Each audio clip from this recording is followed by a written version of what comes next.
എല്ലാവർക്കും വീഡിയോയിലേക്ക് സ്വാഗതം. ഇന്നത്തെ വീഡിയോ ദക്ഷിണ മൂകാംബിക ക്ഷേത്രത്തെക്കുറിച്ചുള്ളതാണ്.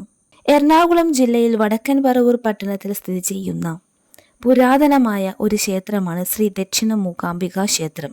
ഈ ക്ഷേത്രത്തിലെ പ്രധാന പ്രതിഷ്ഠ ആദിപരാശക്തിയായ ശ്രീ മൂകാംബിക ദേവിയാണ്. ഒരു കൊച്ചു താമരക്കുളം, അതിനു നടുവിൽ കെട്ടിപ്പൊക്കിയ ഒരു കൊച്ചു ശ്രീകോവിലുമാണ് ഈ ക്ഷേത്രത്തിലെ പ്രധാന ആകർഷണങ്ങൾ. ഇതിൽ വിദ്യാസ്വരൂപിണിയായ ശ്രീ മൂകാംബിക ദേവി സരസ്വതി ഭാവത്തിൽ കിഴക്കോട്ട് ദർശനമായി കുടികൊള്ളുന്നു. കൂടാതെ മറ്റു ഉപദേവതകളായി ഗണപതി, മഹാവിഷ്ണു, സുബ്രഹ്മണ്യൻ, ഹനുമാൻ, വീരഭദ്രൻ, രക്ഷിയമ്മ, നാഗദൈവങ്ങൾ എന്നിവർ കൂടി സാന്നിധ്യം അരുളുന്നു. വടക്കൻ പറവൂരിലും സമീപ സ്ഥലങ്ങളിലും അടക്കി ഭരിച്ചിരുന്ന ഒരു തമ്പുരാൻ തികഞ്ഞ മൂകാംബിക ഭക്തനായിരുന്നു. എല്ലാ മാസവും മുടങ്ങാതെ കർണാടകയിലെ കൊല്ലൂർ മൂകാംബിക ക്ഷേത്രത്തിൽ പോയി ദർശനം നടത്തിയിരുന്ന അദ്ദേഹത്തിന് പ്രായത്തിന്റെ വാർദ്ധക്യത്തെ തുടർന്ന് അതിന് കഴിയാത്ത സാഹചര്യം വന്നപ്പോൾ അദ്ദേഹം ഏറെ ദുഃഖിതനായി.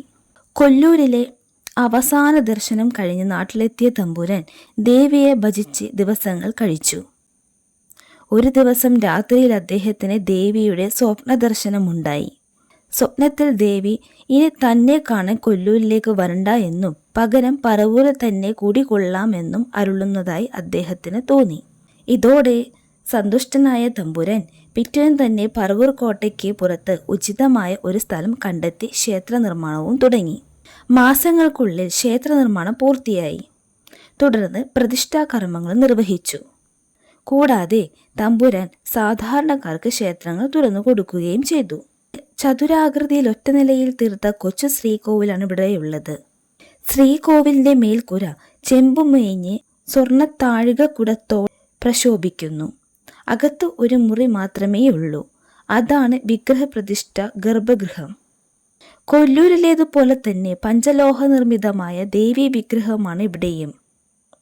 എന്നാൽ വിഗ്രഹരൂപത്തിൽ ചില വ്യത്യാസങ്ങളും കാണാം. 1.5 അടി ഉയരം വരുന്ന ചതുർബഹുമായ പ്രതിഷ്ഠയാണ് ഇവിടെ. പുറകിലെ വലതു കൈയിൽ അക്ഷരമാലയും പുറകിലെ ഇടതു കൈയിൽ വെള്ളത്താമരയും മുന്നിലെ ഇടതു കൈയിൽ ഗ്രന്ഥവും ധരിച്ച സരസ്വതി ദേവിയുടെ മുന്നിലെ വലതു കൈ വ്യാഖ്യാന മുദ്രയിലുമാണ്. കിഴക്കോട്ട് ദർശനമായാണ് ഭഗവതി ഇവിടെയും കുടികൊള്ളുന്നത്. എന്നാൽ കൊല്ലൂരിലേതുപോലെ ശംഖചക്രധാരിയായ പ്രതിഷ്ഠയല്ല. മറ്റു ക്ഷേത്രങ്ങളിൽ നിന്നും വ്യത്യസ്തമായി ഇവിടെ ശ്രീകോവിൽ സ്ഥിതി ചെയ്യുന്ന ഒരു കൊച്ചു താമരക്കുളത്തിന് നടുവിലാണ്. കുടജാത്രയിൽ നിന്ന് ഉത്ഭവിച്ച് കൊല്ലൂർ മൂകാംബിക ക്ഷേത്രത്തിന്റെ വടക്ക് ഭാഗത്തുകൂടി ഒഴുകുന്ന പുണ്യനദിയായ സൗഭർണികയെ ഈ താമരക്കുളം പ്രതിനിധീകരിക്കുന്നു. ശ്രീകോവിലിന് ചുറ്റുമുള്ള കുളവും അതിലെ താമരപ്പൂക്കളും മനോഹരമായ ഒരു കാഴ്ച തന്നെയാണ്. ഈ കുളത്തിന് മുകളിലൂടെയാണ് പ്രദക്ഷിണം നടത്തുന്നത്. ഏത് കാലാവസ്ഥയിലും ഇവിടുത്തെ ജലനിരപ്പ് ഉയരുകയോ താഴുകയോ ഇല്ല. ഇതൊരു അത്ഭുതവുമാണ്. ശ്രീകോവിലിനെ ചുറ്റിപ്പറ്റി പതുപോലെ ബലിവട്ടവും ഉണ്ട്. എന്നാൽ പ്രദക്ഷിണ വഴിയിൽ നിന്ന് പൂർണ്ണമായും അകന്നാണ് ഇത് സ്ഥിതി ചെയ്യുന്നത്. ശ്രീകോവിലിന് ചുറ്റുമുള്ള ഇടുങ്ങിയ വഴിയിലൂടെ നടന്നാണ് ശിവേലി സമയത്ത് ബലി തൂകുന്നത്. ശ്രീകോവിലിനെയും കുളത്തെയും ചുറ്റിപ്പറ്റി നാലമ്പലം പണിതിരിക്കുന്നു. താരതമ്യേന വളരെ സ്ഥലം കുറവാണ് ഇവിടുത്തെ നാലമ്പലത്തിൽ. എങ്കിലും പ്രദക്ഷിണത്തിന് തടസ്സമായി അത് നിൽക്കുന്നതുമില്ല. ഓടുമേഞ്ഞാണ് നാലമ്പലം നിൽക്കുന്നത്.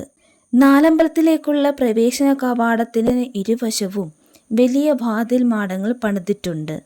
തെക്കേ വാതിൽ ഹോമപുരയും വടക്കേ വാതിൽ ഓട്ടുപുരയും പണിതിട്ടുണ്ട്.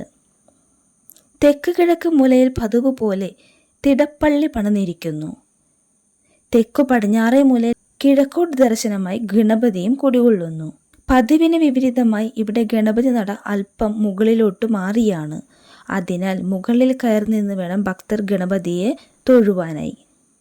വടക്ക് കിഴക്ക് മൂലയിൽ പതിവ് പോലെ കിണറും കാണാം.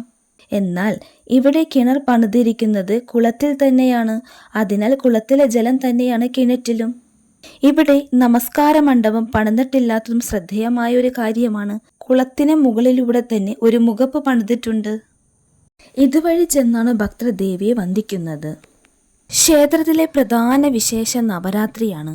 കന്നിമാസത്തിൽ കർത്തവാവ് കഴിഞ്ഞുള്ള 9 ദിവസമാണ് നവരാത്രിയായി ആചരിച്ചു വരുന്നത്. പ്രധാനമായും അവസാനത്തെ നവരാത്രി ദിവസത്തിന്റെ അവസാനത്തെ 3 ദിവസമാണ് വിശേഷം. സദാസമയവും സരസ്വതി സാന്നിധ്യം കൊണ്ടും ധന്യമായ ശ്രീ ദക്ഷിണ മൂകാംബിക ക്ഷേത്രത്തിൽ നവരാത്രിക്ക് വളരെയധികം പ്രാധാന്യവുമുണ്ട്. 9 ദിവസം ദേവിക്ക് വിശേഷാൽ പൂജകളും വഴിപാടുകളും ഉണ്ടാകും. ദുർഗാഷ്ടമിക്ക് നാളിൽ സന്ധ്യയ്ക്ക് പുസ്തകവും പണിയായുധങ്ങളും ഗൃഹോപകരണങ്ങളും പൂജയ്ക്ക് വയ്ക്കുന്നു. മഹാനവമി നാളിൽ അടച്ചു പൂജയാണ്. വിജയദശമി നാളിൽ രാവിലെ പൂജ കഴിഞ്ഞ് പുസ്തകങ്ങളും പണിയായുധങ്ങളും സംഗീത ഉപകരണങ്ങളും അവയുടെ ഉടമസ്ഥർക്ക് തിരിച്ചു കൊടുക്കുന്നു. അന്നേ ദിവസം ആയിരക്കണക്കിന് കുരുന്നുകൾ ക്ഷേത്രത്തിൽ വിദ്യാരംഭം കുറിക്കുന്നു. ക്ഷേത്രത്തിൽ അന്ന് വൻ ഭക്തജന തിരക്കും കൂടിയായിരിക്കും. ഇങ്ങനെയുള്ള വീഡിയോകളൊക്കെ നിങ്ങൾക്ക് കേൾക്കാൻ ഇഷ്ടമാണെങ്കിൽ ചാനൽ സബ്സ്ക്രൈബ് ചെയ്യാൻ മറക്കരുത് കേട്ടോ.